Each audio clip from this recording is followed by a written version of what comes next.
ಗ್ರಾಮ ಪಂಚಾಯತಿಲಿ ಇದು ಎರಡನೇ ಕಾಮಗಾರಿ. ಮೊದಲನೇ ಕಾಮಗಾರಿ ಟಿ ಜಿ ಪಾಳ್ಯದಲ್ಲಿ ಕಾಂಕ್ರೀಟ್ ಹಾಕಿದ್ರು 50 ಲಕ್ಷದ ಕಾಮಗಾರಿ.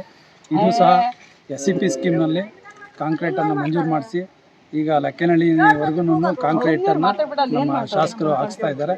ಈ ಊರಿಗೆ ಹೆಚ್ಚಿನ ಆದ್ಯತೆಯನ್ನು ಕೊಡ್ತೀನಿ ಅಂತ ಹೇಳಿದ್ದಾರೆ.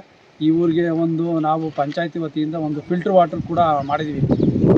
ಎಜಾಕಿ ಫ್ಯಾಕ್ಟ್ರಿಯಿಂದ ಫಿಲ್ಟರ್ ವಾಟರ್ ಕುಡಿಯೋ ನೀರಿನ ಸೌಲಭ್ಯವನ್ನು ಪಂಚಾಯತಿ ವತಿಯಿಂದ ಮಾಡಿದ್ದೀವಿ. ಅದು ಈ 15 ದಿವಸದಲ್ಲಿ ಕೆಲಸ ಪ್ರಾರಂಭ ಆಗ್ತದೆ. ಈಗಾಗಲೇ ಸ್ಟ್ರೀಟ್ ಲೈಟ್ ಸಹ ಲಕ್ಕೇನಹಳ್ಳಿಯಿಂದ ಈರೇನಪಾಳ್ಯದವರೆಗೂ ಪ್ರತಿ ಕಂಬಕ್ಕೂ ಸ್ಟ್ರೀಟ್ ಲೈಟ್ ಹಾಕಿ ರೋಡು ಆದರೆ ಒಳ್ಳೆ ಉತ್ತಮ ವ್ಯವಸ್ಥೆ ಆಗುತ್ತೆ ಅಂತ ನಾನು ಭಾವಿಸ್ತೀನಿ.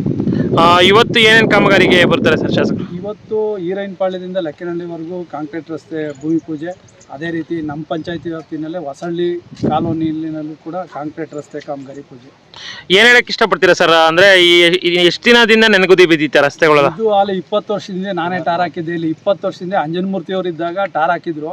ಅಲ್ಲಿಂದೀಚೆಗೆ ಈ ಗ್ರಾಮಕ್ಕೆ ಟಾರ್ ವ್ಯವಸ್ಥೆ ಆಗಿರಲಿಲ್ಲ. ಅದು ಬಿಟ್ಟರೆ ಇವಾಗಲೇ ಆಗ್ತಾ ಇರೋದು. 20 ವರ್ಷದಿಂದ ಯಾವುದೇ ಕೆಲಸ ಕಾರ್ಯ ಆಗಿರಲಿಲ್ಲ. ಇತ್ತೀಚೆಗೆ ಇವಾಗ ನಮ್ಮ ಶಾಸಕರು ಬಂದಿರೋದ್ರಿಂದ ಎಲ್ಲ ಗ್ರಾಮಕ್ಕೂ ಪ್ರತಿ ಹಳ್ಳಿಗೂ ಒಂದೊಂದು ಕಾರ್ಯಕ್ರಮ ಕೊಡ್ತಾ ಇದ್ದಾರೆ. ಅದೇ ರೀತಿ ಈರೇನಪಾಳ್ಯವಾಗಿ ಪ್ರಥಮವಾಗಿ ಕಾಂಕ್ರೀಟ್ ಕಾಮಗಾರಿಯನ್ನು ಇವತ್ತು ಪ್ರಾರಂಭ ಮಾಡ್ತಾ ಇದ್ದಾರೆ. ತಮ್ಮ ಹೆಸರು ಸರ್? ನನ್ನ ಹೆಸರು ನಾರಾಯಣ ಅಂತ, ಲಕ್ಕೇನಹಳ್ಳಿ ಗ್ರಾಮ ಪಂಚಾಯತಿ ಅಧ್ಯಕ್ಷ.